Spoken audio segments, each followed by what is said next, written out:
Okay, everything up to now has just been to give you a bit of a context about what was about to happen in this street here. And this is where the battle starts, right? Now, we were down in Ballybock earlier, and we saw where the two headquarters were set up. Other volunteers were sent back from town, and they decided to take over the Annesley Bridge house over here. In those days, it was called O'Mara's. And to give you an idea of what this area was like, when they walked in the front door, they were thought they should make a lot of noise, maybe try and overpower people, and the barman looked at them and said, "Are you all right for ammunition, lads? We've loads down in the cellar." You also had, further down the road, at the Five Lamps, the pub down there was also used as an arsenal. And there was a guy called Daniel Canny down there, and he linked up with the Citizen Army men who were coming up to take occupation of what's now Ballybock House, was known as the Dublin and Wicklow Manure Works, and they brought that arsenal up with them. Right, so again, all over this area you had small little arms dumps, and one of the reasons that those two houses that were occupied was because almost all the volunteers' guns, ammunition, supplies were based in Father Matthew Park. And they needed to transport them from here over to places like Jacobs, Stephen's Green, the GPO. Some of it had been got already into Liberty Hall, but an awful lot of it was still here. There was also an awful lot of arms stored in the houses around the place, and they needed to get them all in. One of the reasons why they were stopping cars and horses and carts was because they'd no means of transporting them. It was a real DIY revolution, because there was a lot of stuff just hadn't been thought out on the logistical side. So, as I said, they got the word that soldiers were coming down from the musketry school in Dollymount. There was about 120 soldiers.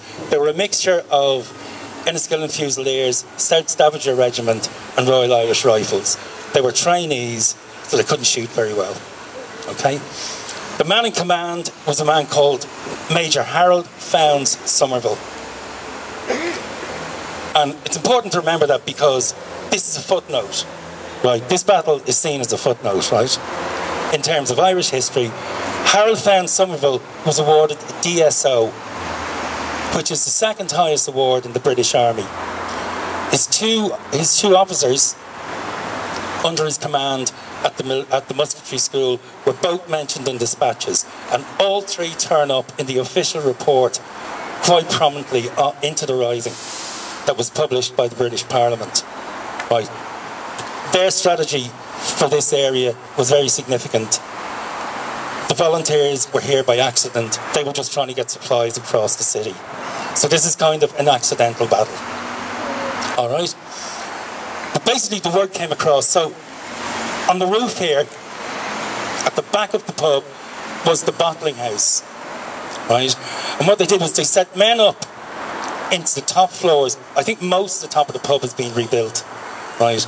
But there were men on the top floors of the pub, and then two men, Paddy Mahan and a guy called Jack McDonough, got out onto the roof of the bottling house. And I think, where's Jimmy Wren? There he is. Jimmy Wren down here is related to Paddy Mahan. And Paddy Mahan gets quite important in a few seconds, right? He's also, in terms of Mrs. Staines here, he's quite important because a friend of his called Michael Murphy, who was from Drumcondra, couldn't find where his unit was, so he wandered up this way to see what was going on, and he got involved in the Battle of Annesley Bridge. They then end up in the Imperial Hotel. Paddy Mahan gets wounded, a nurse attends him, and a year later Michael Murphy and the nurse got married and they moved to Leinster Avenue. But the troops from the musketry school, they're being sent to take control of the port. Now, when the original plans for the Rising were being set up, there were thoughts of, will we sink a ship in the middle of the port and make it inoperable? as we were saying, there was plans that they might sink a ship in the port so that nobody could get in or out. But nobody really thought through a plan for the port, as far as we know. Right, and again, the port was much shorter. Right, it's literally, you just went down the East Wall Road, and when you got to the end, it stopped. Now, what wasn't known to the volunteers was there was a considerable amount of military supplies down on the North Wall. And the orders that Harold found Somerville had was he was to secure the port and get hold of those supplies and keep them secure until they could be used in putting down the rising. So when they come down, right, and the word is brought down that the soldiers are coming from the musketry school, they set up positions down here in a hurry, right? They take over the houses here. There was a similar block of houses over here, and they put men into the top floors. They used the back walls of the gardens. Only the top part of Leinster Avenue was actually built. Right, from Faith and Hope Avenue were still building sites, and that would become they would become cover to be used once the fighting started. So, in the afternoon on Monday, they can clearly see there's British troops coming down to Annesley Bridge. The guys over here can see them, but nobody's given them any orders to shoot, so nobody does anything. Right. They stop at the bridge, they have a good look down, the officers come up, they have another look, and then they decide, right, let's go down what was known as the Wharf Road, which is the East Wall Road, but to cover their backs, they put a machine gun emplacement at the top of the road. And this is where Paddy Mahon comes in, because when the order to fire is given, Paddy Mahon fires one shot, and he punctures the water cooling mechanism of the machine gun and makes it inoperable. And that kicks off the Battle of Annesley Bridge. Right. Now, we could say it was a lucky shot, but as Jimmy Wren is down there, we'd probably better say he was a bit of a marksman. Now, what then happens is, the machine gunners panic, right? Nobody's too sure what's going to happen next. So they just move quickly down the Wharf Road here, just down beside the Tolka. At the same time, Leo Henderson comes up and he tells the men around here that he's been given the order to organise an attack. And this is where the likes of Michael Murphy comes into play, because about 15, 20 men immediately chase down Leinster Avenue.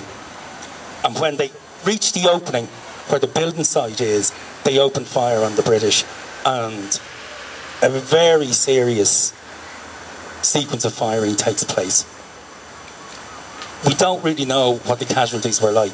Some of the volunteers say they think quite a lot of people, they killed quite a lot of soldiers or wounded them.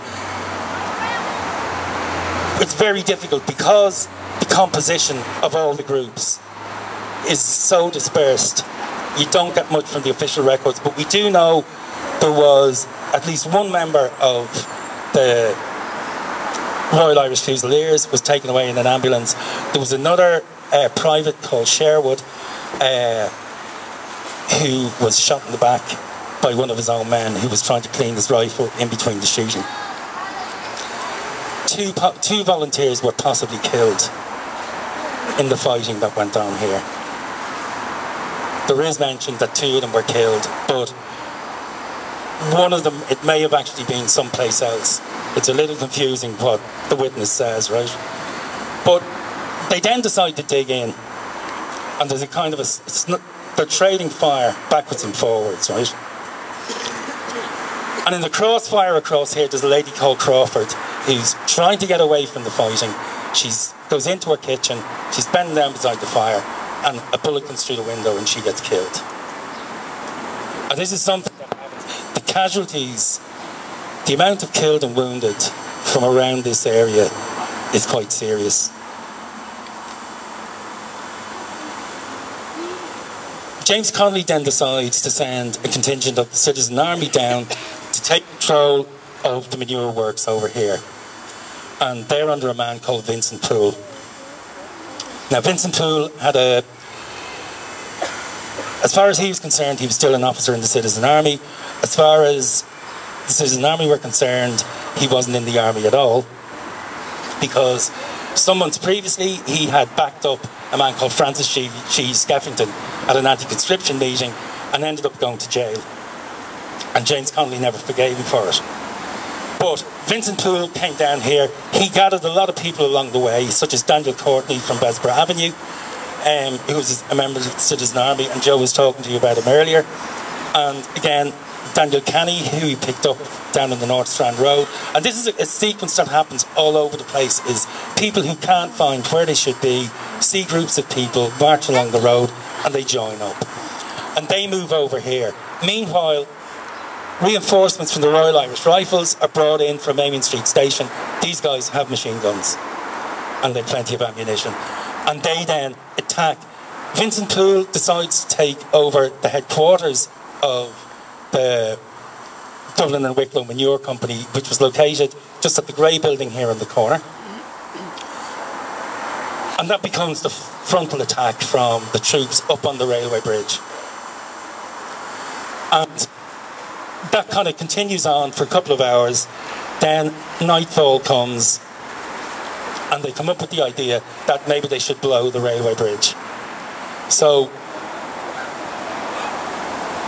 Vincent Pool puts together a team of people. Vincent Pool claims to have worked as a miner, and he did say he was in South Africa, but that's unlikely. And he claims to have picked up experience with explosives. He does seem to have had some idea of what he was doing. None of the others had a clue how to use explosives. They'd never handled gelignite before, but they decided to have a go at blowing up the railway bridge down near the Clontarf Bridge, out on the Coast Road. It wasn't very successful. Generally speaking, they say it didn't work, but in actual fact, what happened was they did manage to blow one of the lines. They gave it 2 goes. One was on the Monday evening. Again, 6 o'clock on Tuesday morning, the residents at the bottom of the Hope Road and all over here were woken up by this massive explosion, which was one of the railway tracks going up. Now, again, to the British, the railway line was how they were going to win the rising. It was hugely important to them. So they brought an armoured train down and put it on patrol up along the railway line here, right, to try and keep it clear. Because they couldn't afford it, because if they were going to bring in troops, they were going to come down from the north. If they were going to bring in supplies, they were going to come from Athlone. So it was really important to them to keep that open and to keep the port open. But as I said, the volunteers were just trying to get supplies to the rest of the city. And that's why on Tuesday they decided to pull all the volunteers out. And by and large, by Tuesday evening, all the volunteers had been pulled out of this area. The Citizen Army men decided to join them, having made a second attempt and failed to blow up the railway line. They decided they'd done enough, and they all decided to head back to the GPO. And that's one of the reasons why this battle is so little known, is because almost all the people who participated in the first 2 days ended up fighting in the GPO, the Imperial Hotel, the Metropole Hotel, and that was the iconic part of the rising. This was just a bit of an afterthought. And so, as far as the official histories go, that's it. And that's the end of the Battle of Annesley Bridge. Except it was really just the start. And what happens now is virtually undocumented. The only real sources are British. And it's very, very difficult to comprehend, right? Because what happens is a second mobilisation, and it's virtually spontaneous, and it just spreads like wildfire. And it starts up at the Crescent in Fairview, where snipers appear on the roof. Now, I should probably mention, most people are probably aware Bram Stoker was born in the Crescent. He lived in number 15. Harry Boland's family lived in number 15 in the Crescent. And Harry Boland had actually come down here. He was one of the people who were involved in trying to blow the railway line. But after everyone had evacuated this area, snipers appeared up on the roof of the Crescent. Now, what's also interesting is, on Wednesday morning, to be sure, James Connolly sent a man out here to go round all the different outposts and make sure that nobody had been left behind. Right. And once he'd done that, he then went out to Church Street to deliver orders to Ned Daly, and then he went back to the GPO and he told James Connolly, everybody's out. And that's why it's very, very difficult to explain what's going on down here. Now, as one British source says, there was a second occupation of the Dublin and Wicklow manure works. There were two men who must have been steeplejacks, and they, do we have the pictures, Joe? We're just going to show you a picture, and I'd like to thank Jimmy Wren for this picture, right? This is a picture of the Dublin and Wicklow manure works.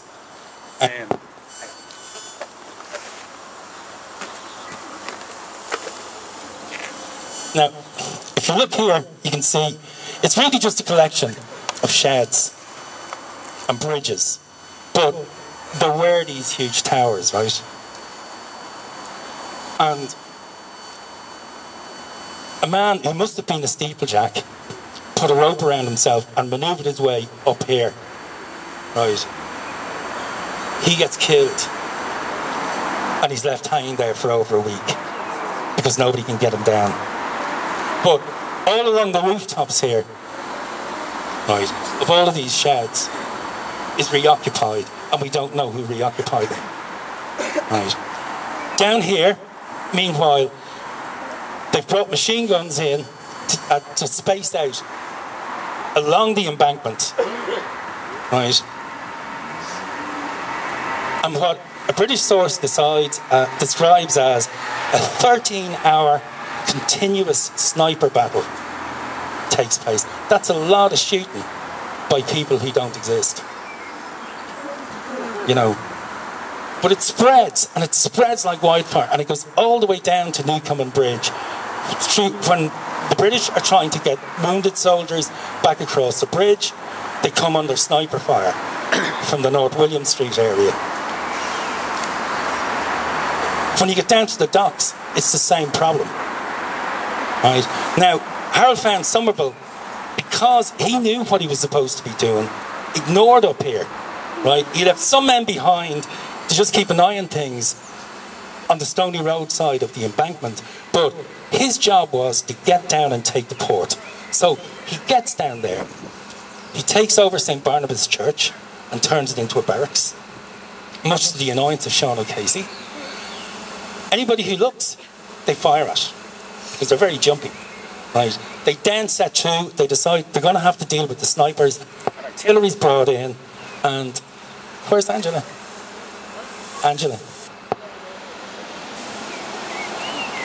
This is my cousin. I don't think she realises that shells were fired directly over her house to try and deal with the snipers down on Abercorn Road.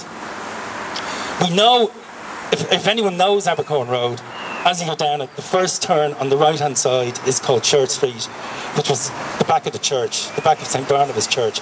The next turn down is Irvine Terrace.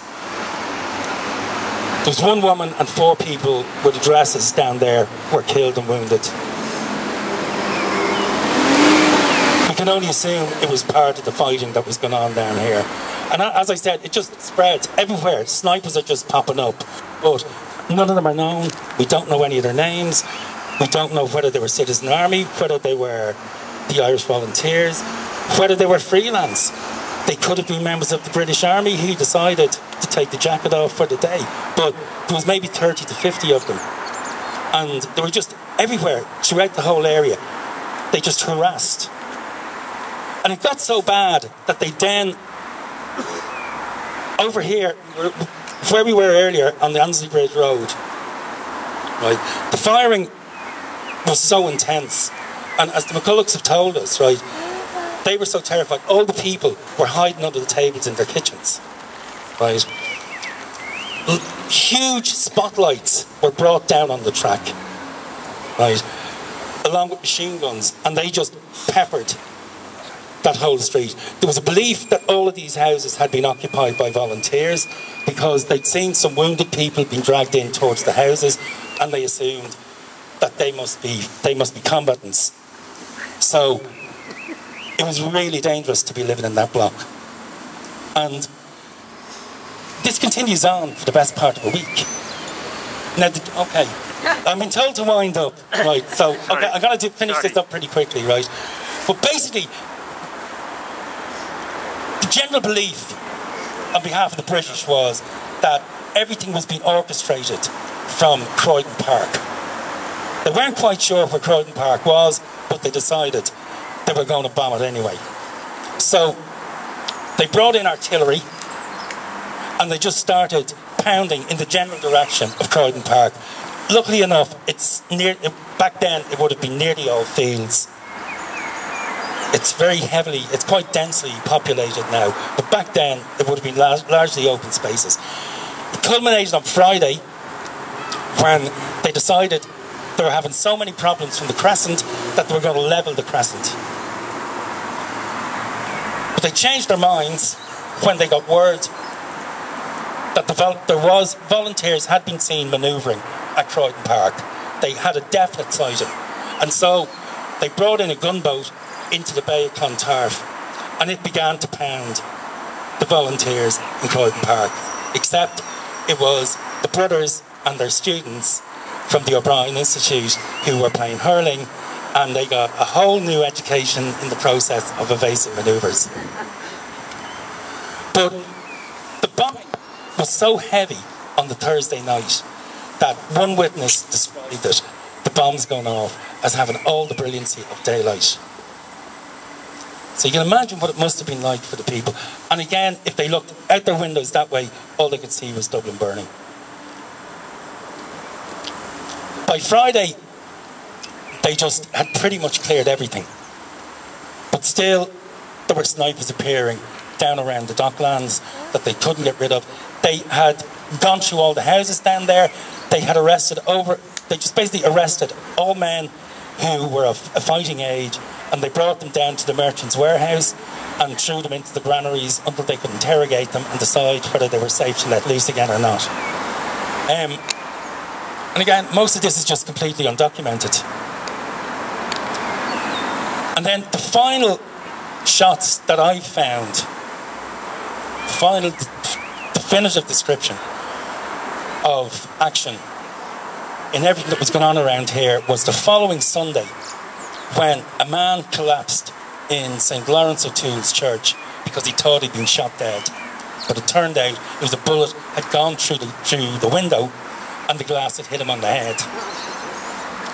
But there are reports that there was still fighting going on between here and the North Dock on the Monday.